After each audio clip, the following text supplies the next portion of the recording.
Penyajian laporan keuangan. Laporan keuangan adalah suatu penyajian struktur dari posisi keuangan dan kinerja keuangan suatu entitas dari posisi keuangan dan kinerja keuangan suatu entitas.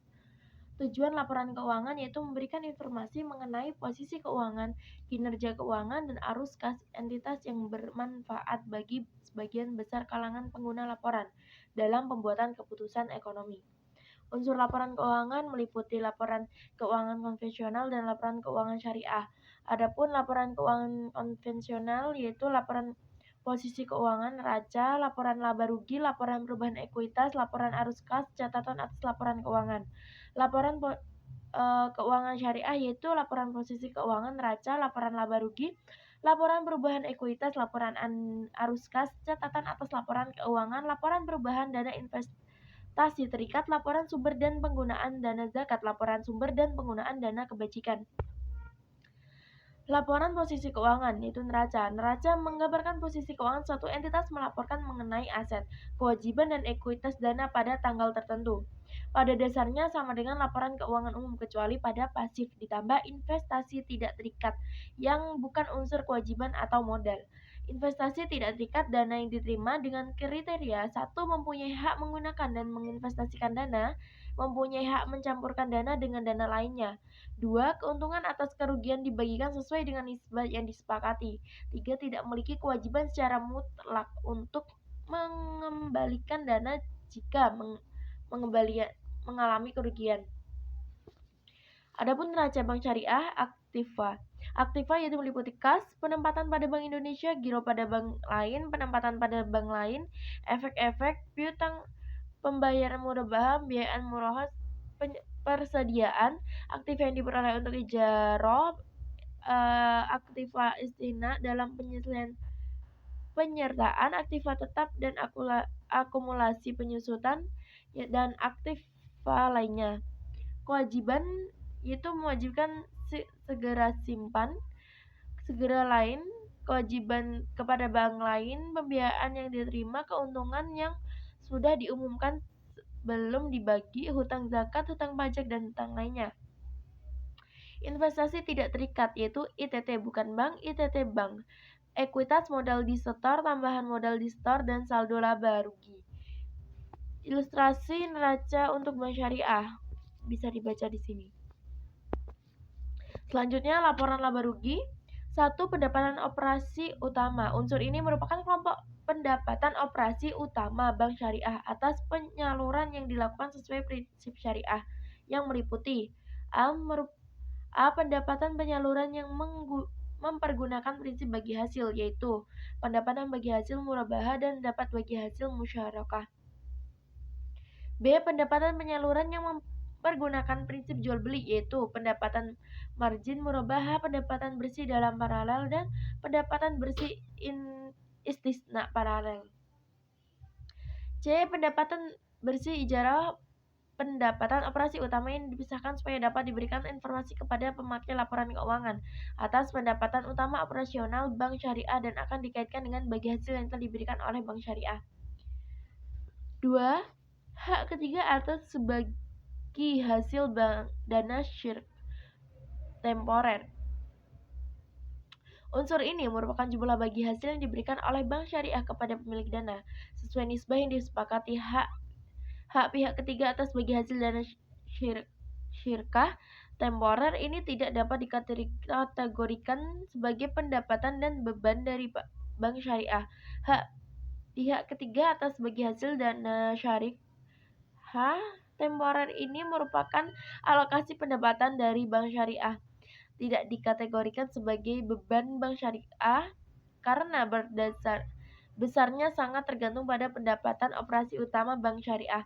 Besarnya sebanding dengan pendapatan operasi utama, besarnya tidak tetap. 3. Pendapatan operasi lainnya. Unsur ini untuk menampung pendapatan operasi utama lainnya yang merupakan milik bank syariah. Tidak seperti pendapatan atas free murabahah musyahadah, free wakalah, dan pendapatan atas layanan berdasarkan imbalan lainnya. Beban-beban. Beban-beban ini adalah semua beban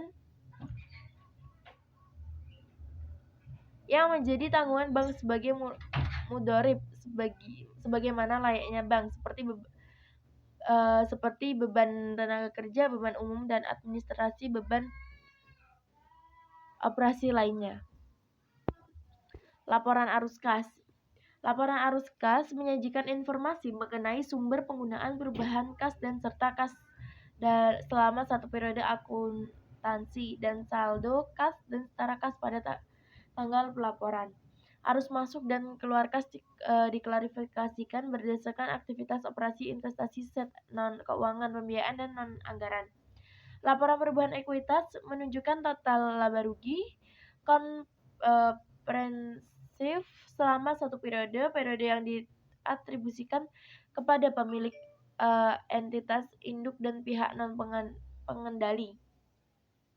Dampak pada setiap pengaruh penerapan retrospektif atau penyajian kembali untuk setiap komponen modal pada umumnya ditunjukkan dengan penyesuaian terhadap saldo laba awal periode. Rekonsiliasi atas perubahan selama periode berjalan untuk semua komponen modal yang dihasilkan dari laba rugi, setiap pos dari pendapatan kompensif lain serta transaksi dengan pemilik perusahaan, misalnya seperti tambahan modal atau penarikan modal, dividen yang dilakukan dan jumlah dividen per lebar saham. Pos tersebut bisa juga dihasilkan dalam catatan atas laporan keuangan.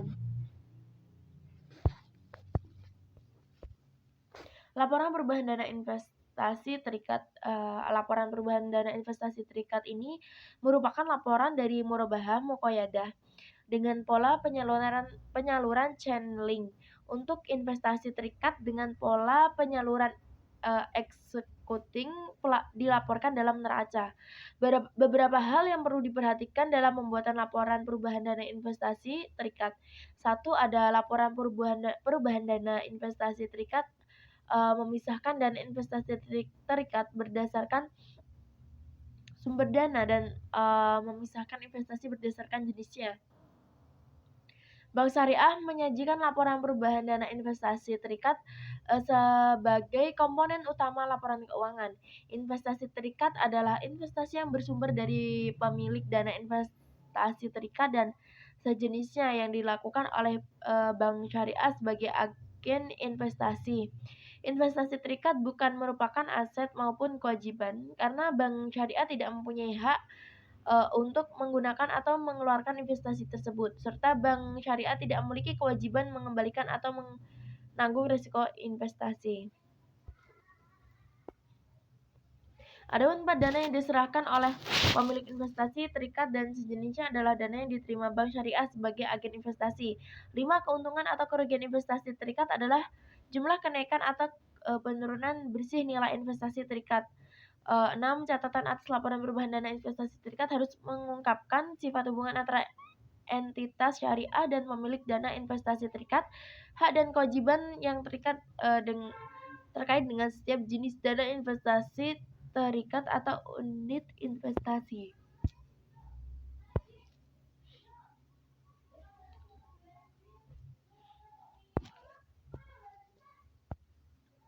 Laporan sumber dan penggunaan dana kebajikan dalam PSAK 59, laporan ini disebut dengan laporan sumber dana dan penggunaan Al-Qadul Hasan.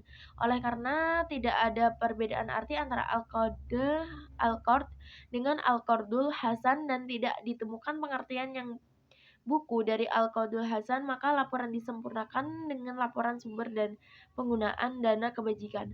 Dalam PSAK 101 tentang penyajian laporan keuangan syariah dijelaskan bahwa entitas syariah menyajikan laporan sumber dan menggunakan dana kebajikan sebagai komponen utama laporan keuangan yang menunjukkan sumber dana kebajikan berasal dari penerima infak sedekah hasil pengelola wakaf sesuai dengan perundang-undang yang berlaku. Pengembalian dana kebajikan produktif, denda, dan pendapatan non-halal. Penggunaan dana kebajikan untuk dana kebajikan produktif, sumbangan, dan penggunaan lainnya untuk kepentingan umum. Kenaikan atau penurunan sumber dana kebajikan, saldo awal dana penggunaan dana kebajikan, dan saldo akhir dana penggunaan dana kebajikan. Sekian dari saya. Wabillahi taufiq wal hidayah. Wassalamualaikum warahmatullahi wabarakatuh.